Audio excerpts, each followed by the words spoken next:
Hey, so I wanted to address one more thing about forces.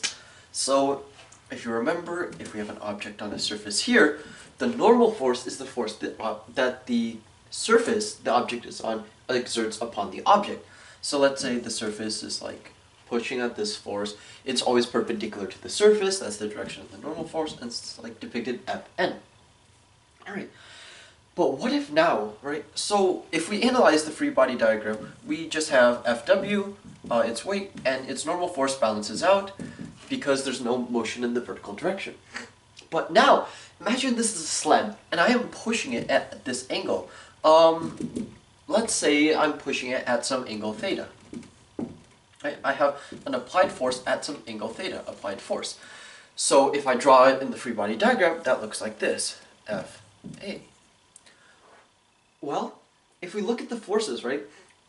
If we assume that no other forces change, what happens to the object? Well, the object has net acceleration in the x direction, or net force in the x direction. Does that make sense? Yeah, if I was pushing a sled, it'd start sliding in that direction. That makes sense to me. But what doesn't make sense is the fact that I now have a net change in the y direction. Fw and Fn cancel out, but we still have this force down here, which means that the sled is actually just going to go phase into the ground and keep going down. No. That's not going to happen in real life. So what happens to counteract that?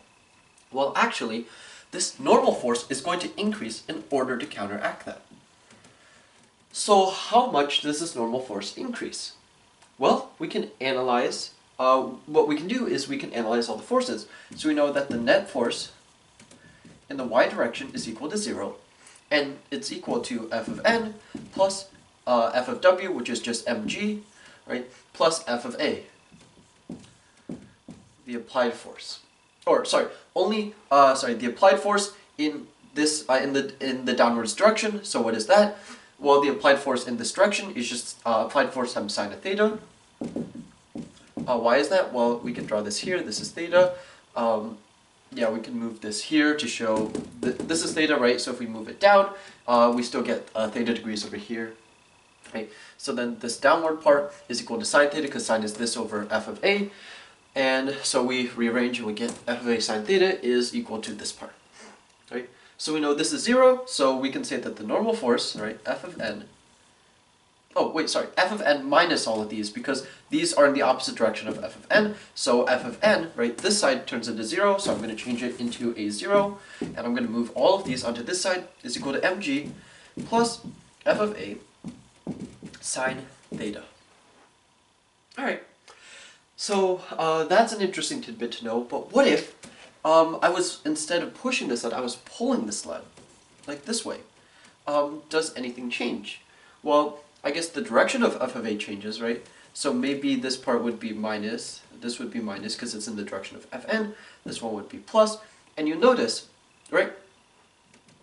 You'll notice that this is in the we have a net force in the x direction that's going this way. It makes sense because I'm pulling the object this way. But now we have a net force upwards. So what happens to the normal force? The normal force has to decrease. It has to be smaller. The surface applies less pressure on it. Like, now we have to make sure that makes sense to us conceptually, right? So if I had like a marker here, this chair is applying a certain force to counteract its gravity. But if I lifted it up a tiny bit, while it's still on the surface, the chair applies less of force on it. But the gravitational force is the same. So that means that the force that I exert on it, plus the normal force the chair exerts on it, is equal to the gravitational force, which means that its normal force had to decrease. Right? So here, the normal force is this minus this.